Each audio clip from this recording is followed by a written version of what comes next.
অষ্টম শতাব্দী থেকে চতুর্দশ শতাব্দী পর্যন্ত মুসলিমদের হাত ধরে বৈজ্ঞানিক, অর্থনৈতিক এবং সাংস্কৃতিক সমৃদ্ধি অর্জনের সময়কে ইসলামী স্বর্ণযুগ বলা হয়। সে সময়ে মুসলমানদের দ্বারা নতুন নতুন জ্ঞান বিজ্ঞানের শাখা উদ্ভাবিত না হলে আজকের পৃথিবীটা সম্পূর্ণ অন্যরকম হতো। পদার্থ, রসায়ন, গণিত, চিকিৎসা, জ্যোতির্বিদ্যা, স্থাপত্য, মনস্তত্ত্ব থেকে শুরু করে সাহিত্য, শিল্পকলা বা দর্শন, জ্ঞানের এমন কোনো শাখা নেই যেখানে মুসলিম মনীষীরা অবদান রাখেননি। আজকের আধুনিক চিকিৎসা ব্যবস্থা এবং কম্পিউটার ভিত্তিক তথ্য প্রযুক্তি মুসলিম বিজ্ঞানীদের গবেষণার উপর সরাসরি নির্ভরশীল।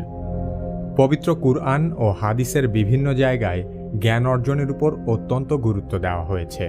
তৎকালীন সময়ের মুসলিম গবেষক ও বিজ্ঞানীরা ধর্মীয় মূল্যবোধ থেকে অনুপ্রাণিত হয়েই জ্ঞানের প্রায় সকল শাখায় অনুসন্ধান চালিয়েছেন। পশ্চিমারা বলে, পঞ্চম শতক থেকে পঞ্চদশ শতক পর্যন্ত প্রায় 1000 বছর পৃথিবীর ইতিহাসে এক অন্ধকার যুগ। এরপর ইউরোপীয় রেনেসার মাধ্যমে পৃথিবী আবারও উন্নতির শিখরে পৌঁছায়। প্রকৃতপক্ষে মধ্যযুগে মুসলিমরা যে জ্ঞানের চর্চা করেছিল তার ভিত্তিতেই পরবর্তী যুগে বিজ্ঞানের অগ্রযাত্রা সম্ভব হয়েছে। ইউরোপ মহাদেশ যখন অন্ধকারে নিমজ্জিত ছিল, তখন মধ্যপ্রাচ্যে চলছিল বিজ্ঞান চর্চার স্বর্ণযুগ। ইসলামী স্বর্ণযুগের অন্যতম প্রধান বুদ্ধিবৃত্তিক কেন্দ্র ছিল বাইতুল হিকমা বা হাউস অফ উইজডম। অষ্টম শতকে আব্বাসীয় খিলাফতের সময় খলিফা হারুনুর রশিদ ইরাকের বাগদাদে এই জ্ঞানচর্চা কেন্দ্র গড়ে তোলেন। তৎকালীন পৃথিবীর সবচেয়ে বড় এই লাইব্রেরিতে অসংখ্য পণ্ডিত গবেষণা করেছেন। বাইতুল হিকমা কোনো সাধারণ লাইব্রেরি ছিল না। এখানে গ্রিক, পারস্য, ভারতীয়, চীনা, মিশরীয় সহ পৃথিবীর সকল অঞ্চলের প্রাচীন জ্ঞান সংরক্ষণ, অনুবাদ এবং শিক্ষা দেওয়া হতো। তৎকালীন মুসলিম পণ্ডিতদের হাড়ভাঙা খাটুনির ফলেই পৃথিবীর সকল সভ্যতার জ্ঞানকে একত্রিত করা গেছে। মানবজাতির জ্ঞানচর্চার ইতিহাসে এর সাথে আর অন্য কোনো কিছুর তুলনা চলে না। বিভিন্ন ভাষার পাণ্ডুলিপির অনুবাদ এবং মৌলিক গবেষণায় এত বিপুল পরিমাণ অর্থ ব্যয় করা হয়েছে যে বর্তমান যুগে আমেরিকার মতো উন্নত দেশেও গবেষণার পেছনে এত টাকা খরচ করা হয় না। তখনকার পণ্ডিতদের বেতন বর্তমানকালের শীর্ষ গবেষকদের চেয়েও অনেক বেশি ছিল। ভারত, চীন, মধ্যপ্রাচ্য, আফ্রিকা, ইউরোপ তথা বিশ্বের সকল প্রান্তের জাত, ধর্মবর্ণ নির্বিশেষে জ্ঞানীগুণীরা এখানে জ্ঞানচর্চার জন্য আসত। কথিত আছে, কেউ কোনো জ্ঞানের বই নিয়ে আসলে তাকে সেই পাণ্ডুলিপির সমপরিমাণ ওজনের স্বর্ণ দেওয়া হতো। তৎকালীন খিলাফত রাষ্ট্রের পৃষ্ঠপোষকতায় জ্ঞান অর্জনের মাধ্যমেই পণ্ডিতরা বহু মৌলিক আবিষ্কারে সফলতা খুঁজে পান। 1258 সালে কুখ্যাত হালাকু খানের নেতৃত্বে মঙ্গল বাহিনী বাগদাদ শহর অবরোধের সময় বাইতুল হিকমা ধ্বংস হয়ে যায়। আধুনিক চিকিৎসা বিজ্ঞানের ভিত্তি তৈরি হয়েছিল মুসলিম গবেষকদের হাত ধরে। 805 সালে বাগদাদে পৃথিবীর প্রথম পূর্ণাঙ্গ হাসপাতালও তৈরি করেছিল মুসলিমরা। 24 ঘন্টা হাসপাতাল খোলা রাখা এবং দরিদ্রদের বিনামূল্যে চিকিৎসা দেওয়ার ধারণা মুসলিমদের আবিষ্কার। সে সময় মিশরের কালাউন হাসপাতালে দৈনিক প্রায় 4000 রোগী বিনামূল্যে চিকিৎসা গ্রহণ করত। বিখ্যাত মুসলিম চিকিৎসক আবুল কাসিম আল জাহরাউইকে শল্য চিকিৎসার জনক বলা হয়। 1000 সালের দিকে তিনি 1500 পৃষ্ঠার মেডিকেল সার্জারির উপর একটি সচিত্র বই প্রকাশ করেন। পরবর্তী 500 বছর ইউরোপের মেডিকেল রেফারেন্স হিসেবে বইটি ব্যবহৃত হয়েছে। বিভিন্ন ধরনের মেডিকেল অপারেশনের জন্য তিনি যেসব অস্ত্র আবিষ্কার করেছিলেন তার বেশিরভাগই ডাক্তাররা আজও ব্যবহার করে। আল জাহরাউই সর্বপ্রথম সিজারিয়ান অপারেশন করেছিলেন। ইসলামী স্বর্ণযুগের আরেক মনীষী আবু আলী হুসাইন ইবনে সিনা। ইবনে সিনা আধুনিক ওষুধের জনক। তিনি একাধারে ছিলেন চিকিৎসক, গণিতবিদ, জ্যোতির্বিদ এবং দার্শনিক। ইবনে সিনা রচিত কানুন ফিত্তিব বইটি চিকিৎসা শাস্ত্রের বিশ্বকোষ হিসেবে পরিচিত। 5 খণ্ডের এই বই 19 শতক পর্যন্ত প্রাচ্য এবং পাশ্চাত্যের প্রায় সকল মেডিকেল কলেজ ও বিশ্ববিদ্যালয়ে প্রামাণ্য গ্রন্থ হিসেবে ব্যবহৃত হয়েছে। যুক্তিবিদ্যা, অধিবিদ্যা, নীতিশাস্ত্র এবং ধর্মতত্ত্বেও ইবনে সিনার বেশ দখল ছিল। আরবিতে ইবনে সিনাকে শাইখুল রাইস বা জ্ঞানীকুলের শিরোমণি হিসেবে আখ্যায়িত করা হয়। আরেক বিখ্যাত মুসলিম চিকিৎসা বিজ্ঞানী হলেন আবু বকর মুহাম্মদ ইবনে জাকারিয়া আল রাজি। তিনিই প্রথম শিশুরোগ বিশেষজ্ঞ। আল রাজি একাধারে চিকিৎসক, পদার্থবিদ, রসায়নবিদ এবং ইসলামী চিন্তাবিদ ছিলেন। চিকিৎসা ক্ষেত্রে ব্যবহারের জন্য তিনি ৯৯% বিশুদ্ধ ইথাইল অ্যালকোহল আবিষ্কার করেছিলেন। আল রাজি সালফিউরিক অ্যাসিডেরও আবিষ্কারক। বর্তমান পৃথিবীতে কৃত্রিমভাবে প্রস্তুতকৃত রাসায়নিক যৌগসমূহের মধ্যে সালফিউরিক অ্যাসিডই সবচেয়ে বেশি উৎপাদন করা হয়। রাসায়নিক সার, ডিটারজেন্ট, কাগজ শিল্প, গাড়ির ব্যাটারি, কীটনাশক, বারুদ, দিয়াশলাই এবং খনিজ তেল পরিশোধনের মতো অসংখ্য কাজে সালফিউরিক অ্যাসিডের ব্যবহার হয়ে থাকে। এছাড়া বিশ্বের প্রথম চর্মরোগ বিশেষজ্ঞও ছিলেন একজন মুসলিম। তার নাম আলী ইবনে আল আব্বাস আল মাজুসি। গণিতশাস্ত্রে মুসলিমদের সম্মিলিত প্রচেষ্টা বর্ণনাতীত। আলজেব্রা বা বীজগণিতের জনক মুহাম্মদ বিন মুসা আল খোয়ারিজমি। আল খোয়ারিজমি একাধারে ছিলেন গণিতবিদ, জ্যোতির্বিদ, ভূগোলবিদ এবং মানচিত্র অঙ্কন বিশারদ। তিনি বাইতুল হিকমার পরিচালকও ছিলেন। নবম শতকে আল খোয়ারিজমি কিতাব আল জাবর ওয়াল মুকাবেলা নামে একটি বই প্রকাশ করেন। এই বইতে মূলদ সংখ্যা, অমূলদ সংখ্যা, দ্বিঘাত সমীকরণ এবং জ্যামিতিক মাত্রার সমন্বয় সাধন করা হয়। পাটিগণিতের উপর লেখা তার আরেকটি বইয়ে তিনি দশমিক সংখ্যা পদ্ধতি চালু করেন। আল খোয়ারিজমি ভারতীয় এবং আরবি সংখ্যাতত্ত্বের সাথে পশ্চিমাদের পরিচয় করিয়ে দেন। এর মাধ্যমে রোমানদের উদ্ভট সংখ্যা ব্যবস্থার বিলুপ্তি হয়। আল খোয়ারিজমির লেখা বইগুলো ১৬ শতক পর্যন্ত ইউরোপের বিশ্ববিদ্যালয়গুলোতে গণিতের প্রধান পাঠ্যপুস্তক হিসেবে ব্যবহৃত হয়েছে। আল খোয়ারিজমি অ্যালগরিদমেরও জনক। জটিল গাণিতিক সমস্যা সমাধানের সহজ পদ্ধতি হল অ্যালগরিদম। অ্যালগরিদম আবিষ্কার না হলে আধুনিক কম্পিউটার থেকে শুরু করে স্মার্টফোন পর্যন্ত কোনো কিছুই তৈরি করা সম্ভব হতো না। বিংশ শতকে ব্রিটিশ গণিতবিদ অ্যালান টুরিং চিন্তা করেন অ্যালগরিদমের তত্ত্বকে কাজে লাগিয়ে কিভাবে একটি মেশিন তৈরি করা যায়, যা দিয়ে জটিল গাণিতিক সমস্যার সহজ সমাধান করা যাবে। আর এর মাধ্যমেই কম্পিউটার যুগের সূচনা হয়। আল খোয়ারিজমির সুরত আল আর্দ গ্রন্থটি পৃথিবীর প্রথম মানচিত্র হিসেবে বিবেচিত হয়। তিনি ত্রিকোণমিতি এবং বর্ষপঞ্জি বা ক্যালেন্ডার বিষয়েও পণ্ডিত ছিলেন। পদার্থবিদ্যার অত্যন্ত গুরুত্বপূর্ণ বিষয় অপটিক্স বা আলোকবিদ্যার জনক হাসান ইবনে আল হাইসাম। বহুবিদ্যা বিশারদ আল হাইসাম একাধারে ছিলেন পদার্থবিদ, গণিতবিদ, জ্যোতির্বিদ, ধর্মতাত্ত্বিক ও দার্শনিক। বিভিন্ন বিষয়ের উপর তিনি ২ শতাধিক বই রচনা করেছেন। ইউরোপীয় রেনেসার পণ্ডিতদের ৬০০ বছর আগেই পরীক্ষা নির্ভর বৈজ্ঞানিক পদ্ধতি প্রয়োগের কারণে তিনি ব্যাপক জনপ্রিয়। তার সবচেয়ে প্রভাবশালী কাজ হচ্ছে ৭ খণ্ডের গ্রন্থ কিতাব আল মানাজির। ১০০০ সালে তিনি মানুষের চোখের দৃষ্টি সংক্রান্ত যুগান্তকারী আবিষ্কার করেন। তার আবিষ্কারের মাধ্যমে বিখ্যাত বিজ্ঞানী ইউক্লিড এবং টলেমির তত্ত্ব ভুল প্রমাণিত হয়। এই বিখ্যাত পদার্থবিদ শুধু তত্ত্ব আবিষ্কার করেই ক্ষান্ত হননি। মানুষের চোখ কিভাবে কাজ করে তার প্রায়োগিক ব্যাখ্যা করার জন্য তিনি আবিষ্কার করেন ক্যামেরা অবস্কিউরা। এই ক্যামেরা অবস্কিউরা মডেলের উপর ভিত্তি করেই আধুনিক ক্যামেরা তৈরি করা হয়েছে। ইবনে আল হাইসাম লেন্স নিয়েও বহু গবেষণা করেছেন। ম্যাগনিফাইং গ্লাস বা বিবর্ধক কাচ তারই আবিষ্কার। এছাড়া মহাকাশবিদ্যা, জ্যামিতি, সংখ্যাতত্ত্ব, ক্যালকুলাস এবং গতিবিদ্যায়ও তার পারদর্শিতা ছিল। বিজ্ঞানের গুরুত্বপূর্ণ শাখা রসায়নের জনক জাবির ইবনে হাইয়ান। তিনিও একাধারে ছিলেন চিকিৎসক, প্রকৌশলী, পদার্থবিদ, দার্শনিক ও জ্যোতির্বিদ। জাবির ইবনে হাইয়ান ৩,০০০-এর বেশি নিবন্ধ রচনা করেছেন।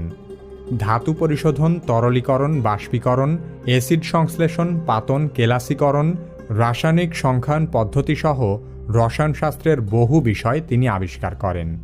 তিনিই সর্বপ্রথম ইস্পাত আবিষ্কার করেছিলেন। সত্যিকারের বৈশ্বিক সভ্যতা মুসলিমরাই তৈরি করেছিল।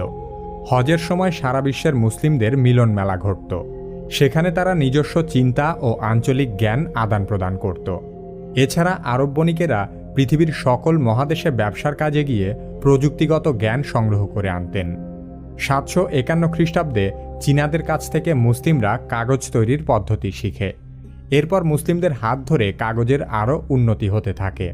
পরবর্তীতে মুসলিমরাই সর্বপ্রথম পুরোদস্তুর পেপার মিল বা কাগজ কল প্রতিষ্ঠা করে। বর্তমানেও শিক্ষা কার্যক্রম চালিয়ে যাওয়া পৃথিবীর সবচেয়ে পুরনো পূর্ণাঙ্গ বিশ্ববিদ্যালয় হল আল কারাউইন বিশ্ববিদ্যালয়। 859 সালে মরক্কোর ফেজ শহরে একটি মসজিদ সহ বিশ্ববিদ্যালয়টি প্রতিষ্ঠিত হয়েছিল। বর্তমান পৃথিবীর সবচেয়ে পুরনো লাইব্রেরিটিও এই বিশ্ববিদ্যালয়েই রয়েছে। 970 সালে ফাতেমীয় খেলাফতের আমলে মিশরে স্থাপিত আল আজাহার বিশ্ববিদ্যালয় ইসলামী স্বর্ণযুগের আরেক গুরুত্বপূর্ণ শিক্ষাকেন্দ্র। মাদ্রাসা হিসেবে যাত্রা শুরু করলেও 1962 সালে আল আজাহার পূর্ণাঙ্গ বিশ্ববিদ্যালয়ের মর্যাদা লাভ করে। আধুনিক যুগের পাবলিক লাইব্রেরির ধারণাও এসেছিল ইসলামী স্বর্ণযুগের গ্রন্থাগারগুলো থেকে।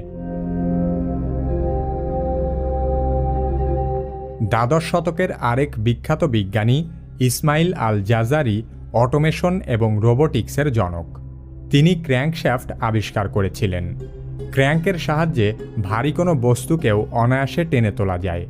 তার এই আবিষ্কার সারা পৃথিবীতে বিস্ফোরণের মতো ছড়িয়ে পড়ে।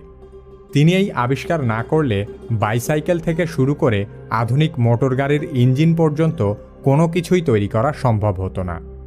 গণিতবিদ মুহাম্মদ আল ফাজারি প্রাচীন মহাকাশ ঘড়ির ব্যাপক উন্নতি সাধন করেন। একে মধ্যযুগের জিপিএস বললেও ভুল হবে না। এই যন্ত্রের সাহায্যে মহাকাশে তারকারাজির অবস্থান নির্ণয় এবং দিক নির্ণয় করা যেত। নামাজের কিবলা নির্ধারণ করতে যন্ত্রটির বহুল ব্যবহার হয়েছে। ভূগোলবিদ ও মানচিত্র অঙ্কন বিশারদ মুহাম্মদ আল ইদ্রিস বিশ্ব মানচিত্রের জনক। তিনি তাবুলা রোজারিয়ানা নামে মধ্যযুগের সেরা মানচিত্রটি তৈরি করেছিলেন। ক্রিস্টোফার কলম্বাস আমেরিকা আবিষ্কারের সময় এবং ভাস্কো দা গামা ভারতের জলপথ আবিষ্কারের সময় এই মানচিত্রটিই ব্যবহার করেছিল। দশম শতকে আহমেদ আল হাসান প্রাচীন উইন্ডমিল বা বায়ুকলের ব্যাপক উন্নতি সাধন করেন। এই যন্ত্র বিভিন্ন ধরনের শস্য পেশার কাজে এবং উপর দিকে পানি টানার জন্য ব্যবহৃত হতো। দ্বাদশ শতকে ইউরোপিয়ানরা এখান থেকে অনুপ্রাণিত হয়েই আধুনিক উইন্ড মিল তৈরি করেছে। মানুষের উড়ে বেড়ানোর স্বপ্ন প্রথম বাস্তবায়নের চেষ্টা করেছিলেন আব্বাস ইবনে ফিরনাস। নবম শতকে স্পেনের কর্ডোভা শহরে তিনি কয়েক মিনিট উড়তে সক্ষম হয়েছিলেন। কিছুক্ষণের মধ্যেই তিনি মাটিতে পড়ে গিয়ে তার কোমর ভেঙে ফেলেন। তার সেই চেষ্টা ব্যর্থ হলেও তার ভুল থেকে শিক্ষা নিয়ে বিখ্যাত ইতালিয়ান শিল্পী লিওনার্দো দা ভিঞ্চি হাওয়াই জাহাজের নকশা এঁকেছিলেন। ইসলামী স্বর্ণযুগের বহু মুসলিম মনীষী তাদের নিজেদের কর্মের দ্বারা বিশ্ববাসীকে ঋণী করে গেছেন। তেমনি আরও কিছু উল্লেখযোগ্য নাম হল সমাজবিজ্ঞানের জনক ইবনে খালদুন, ত্রিকোণমিতির জনক নাসির আল দিন তুসি, পদার্থবিদ, ভূগণিতবিদ এবং প্রথম নৃতাত্ত্বিক আল বিরুনি, মুক্তচিন্তা ও যুক্তিবাদের জনক ইবনে রুশদ, দার্শনিক আল ফারাবি, চিকিৎসক ও জীববিজ্ঞানী ইবনে আন নাফিস, চিন্তাবিদ আল কিন্দি, শিক্ষাবিদ ইমাম গাজ্জালি, জ্ঞানতাত্ত্বিক ইবনে তুফায়েল, মহাকাশবিজ্ঞানী আব্দুর রহমান আল সুফি, প্রকৌশলী তিন ভাই আবু জাফর মুহাম্মদ ইবনে মুসা, আবুল কাশিম আহমদ ইবনে মুসা এবং আল হাসান ইবনে মুসা প্রমুখ। এই সমস্ত কিছুই হিমশৈলের চূড়ামাত্র। ইসলামী স্বর্ণযুগে মুসলিমদের আবিষ্কারের খুব সামান্য অংশই এই ভিডিওতে বর্ণনা করা গেছে। সকল মুসলিম পণ্ডিত এবং তাদের গবেষণার বিষয়ের শুধু নাম বলতে গেলেও দীর্ঘ সময়ের প্রয়োজন। এছাড়া মুসলিমদের নাম ল্যাটিন ভাষায় রূপান্তরের মাধ্যমে তাদেরকে অনেক ক্ষেত্রে অপরিচিত করে ফেলা হয়েছে। আল খোয়ারিজমির নাম করা হয় আলগোরিদমি, ইবনে সিনাকে বলা হয় আভিসিনা, আল হাইসামের নাম হয়ে যায় আল হ্যাজেন ইত্যাদি। আধুনিক যুগের বিজ্ঞানীদেরকে আমরা যতটুকু সম্মান দেই, ইসলামী স্বর্ণযুগের বিজ্ঞানীরা তার সামান্য পরিমাণ স্বীকৃতিও পায় না। অথচ মুসলিম মনীষীদের গবেষণা ব্যতীত আধুনিক বিজ্ঞান চর্চার ভিত্তিই গড়ে উঠত না।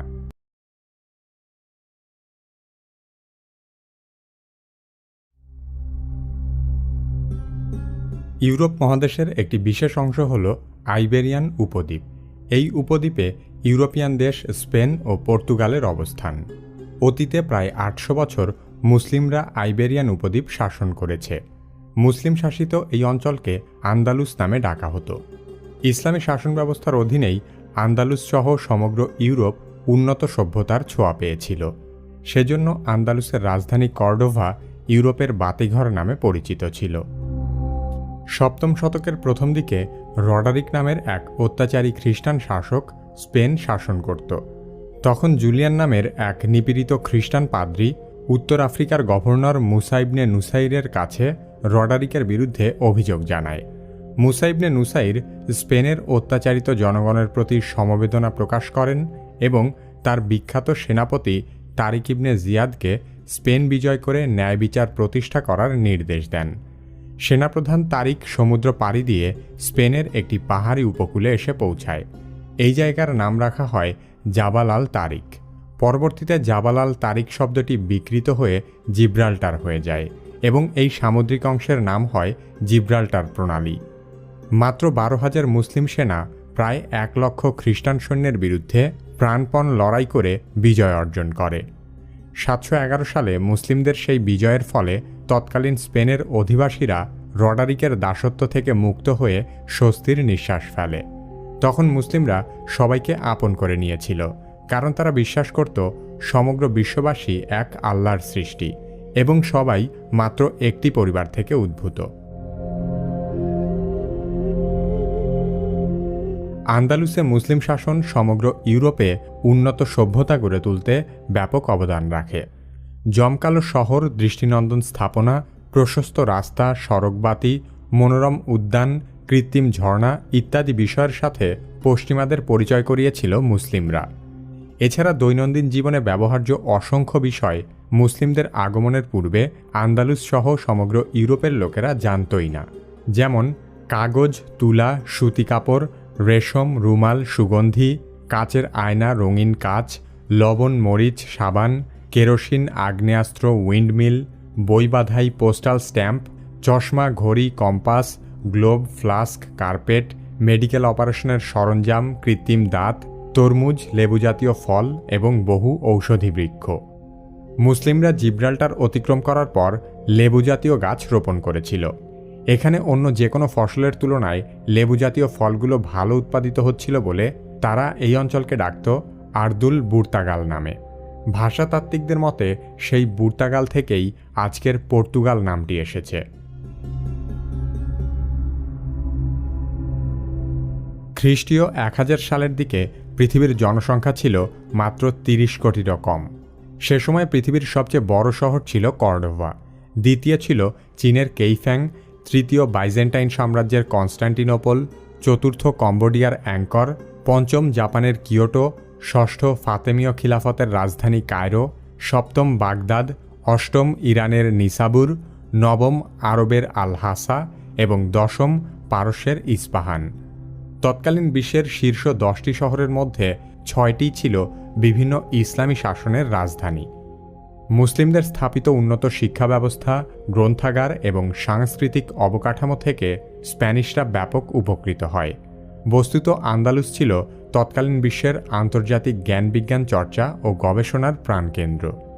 আজকের যুগে মানুষ যেমন ইউরোপ ও আমেরিকায় উচ্চতর শিক্ষা গ্রহণের জন্য যায়, তখনকার যুগে মানুষ উন্নত শিক্ষা অর্জন করতে ইসলামিক শহরগুলোতে ভিড় করত।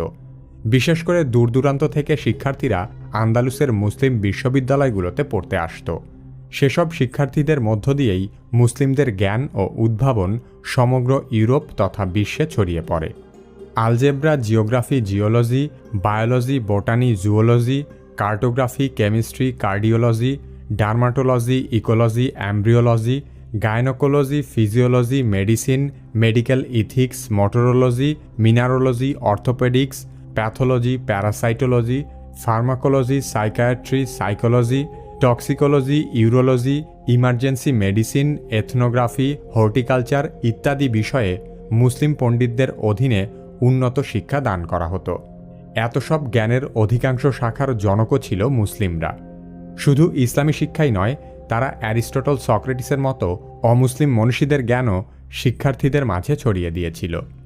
আধুনিক সভ্যতা গড়ে ওঠার ক্ষেত্রে প্রাচীন মিশরীয়, গ্রিক, ভেনিসীয় সভ্যতার গুণগান প্রচার করা হলেও মুসলিম সভ্যতার তেমন কোনো স্বীকৃতিই নেই। 1000 সালের পৃথিবীর সবচেয়ে বড় মহানগর কর্ডোভায় প্রায় 2 লক্ষ বাড়ি, 6000 মসজিদ, 9টি পাবলিক বাথ, 50টি হাসপাতাল এবং বিশাল বিশাল বাজার ছিল। সে সময় কর্ডোভায় প্রায় 15,000 তাঁতি ছিল, যারা উন্নত মানের বস্ত্র তৈরি করত। তৎকালীন সময়ে ইউরোপের সবচেয়ে বড় উপাসনালয় ছিল কর্ডোভা মসজিদ। সেই যুগের কর্ডোভার মসজিদগুলোর নকশা আজও সারা পৃথিবীতে অনুসরণ করা হয়।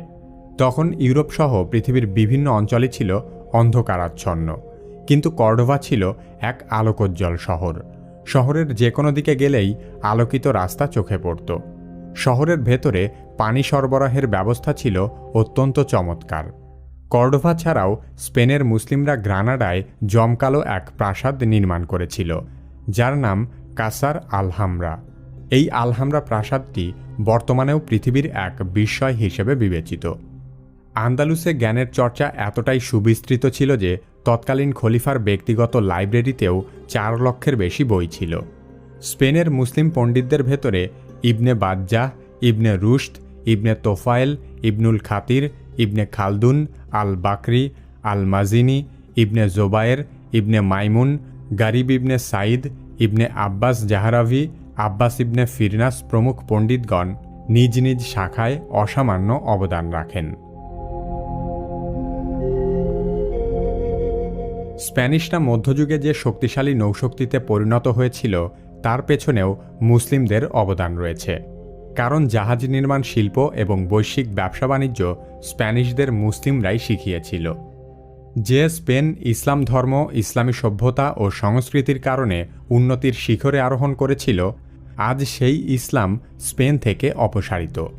যাদের কারণে তারা উন্নতির শিখরে আরোহণ করতে পেরেছে তাদের প্রতি ন্যূনতম কৃতজ্ঞতাবোধটুকুও নেই, বরং ইসলামকে স্পেনের মাটি থেকে মুছে ফেলতে সকল রকমের অপচেষ্টা করা হয়েছে।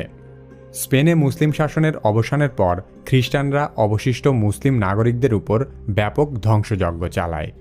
এমন বর্বরতা আর হত্যাযজ্ঞের নজির পৃথিবীর ইতিহাসে আর দ্বিতীয়টি নেই। এছাড়া বহু মুসলিমদেরকে জোর করে খ্রিস্টান ধর্ম গ্রহণে বাধ্য করা হয়। অনেক মুসলিম স্থাপত্য ধ্বংস করা হয় এবং জ্ঞান বিজ্ঞানের বই পুড়িয়ে ফেলা হয়।